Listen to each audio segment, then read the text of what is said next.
2026 அதிமுக ஆட்சிக்கு வந்துவிடும் என்ற பயத்தில் திமுகவினர் இருக்கிறார்கள் என முன்னாள் அமைச்சர் ஆர். காமராஜ் மன்னார்குடி வாக்குச்சாவடி முகவர் கூட்டத்தில் தெரிவித்துள்ளார்.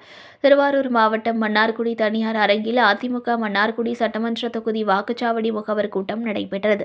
இதில் கலந்து கொண்டு பேசிய முன்னாள் உணவுத்துறை அமைச்சரும் அதிமுக திருவாரூர் மாவட்ட செயலாளருமான ஆர். காமராஜ், திமுக பயத்தில் நடுங்கிக் கொண்டிருக்கிறார்கள். 2026 அதிமுக ஆட்சிக்கு வந்துவிடும் என்று பயத்தில் இருக்கிறார்கள். நாம் கட்சியை வலுப்படுத்த வேண்டும். கட்சியில் சின்ன சின்ன பிரச்சனைகள் கூட இருக்கக்கூடாது. அப்படியே ஒன்று கூடி இயக்கத்திற்கு வர வேண்டும். இதற்கு அடித்தளம் என்ன என்று சொன்னால், இந்த எஸ்ஐஆரின் நோக்கம் என்னவென்றால், இறந்த வாக்காளர்களை வாக்காளர் பட்டியலில் இருந்து நீக்க வேண்டும்.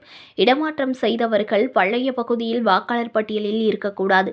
உண்மையான வாக்காளர்கள் வர வேண்டும் என்பது நோக்கத்தில்தான் எஸ்ஐஆர் பணி நடைபெற்றுக் கொண்டிருக்கிறது என பேசினார்.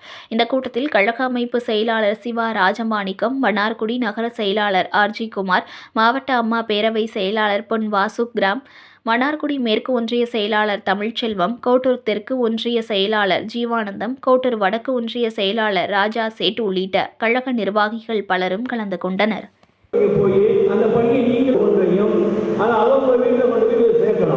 அதை நம்மளும் கூட போய் அவங்க சரியான நபருக்கு கொடுக்குறாங்க, சரியான வீட்டுக்கு அது ரீச் ஆகுதாங்கிறத நம்மளும் ஃபாலோ பண்ணோம். அப்போ 2 பட்டும் கொடுக்கணும். அந்த கும்பிடாலும் இந்த இயக்கத்தை எந்த காலத்தில் எதுவும் செய்ய முடியாது. அந்த இயக்கத்திற்கு சொல்லக்காரங்க திமுக அன்றைக்கு பயந்து போயிருக்கிறார், நடுங்கி போயிருக்கிறார். அதிமுக 2026 ஆட்சிக்கு வந்து பயத்தில் இருக்காங்க. எல்லா இடத்துலையும் பேச்சு, எல்லா இடத்துலையும் திமுக பேச்சு இன்னைக்கு ஆட்சி வந்து நாம் கட்சியை வலுப்படுத்த வேண்டும், கட்சியை உரிமைப்படுத்த வேண்டும்.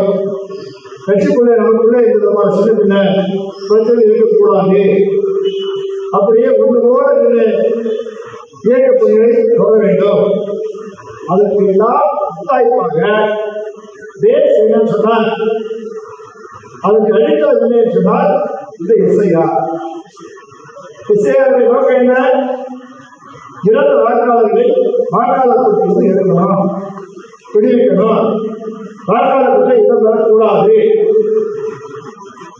டபுள் என்ட்ரி இருக்கக்கூடாது, ஷிஃப்ட் ஆகி போனவங்க வாக்காளர் பட்டியலில் வரக்கூடாது. இதுதான் எஸ்ஐஆர். செய்திகளை உடனுக்குடன் தெரிந்து கொள்ள லைக் பண்ணுங்க, ஷேர் பண்ணுங்க, சப்ஸ்கிரைப் பண்ணுங்க, மறக்காம கமெண்ட் பண்ணுங்க.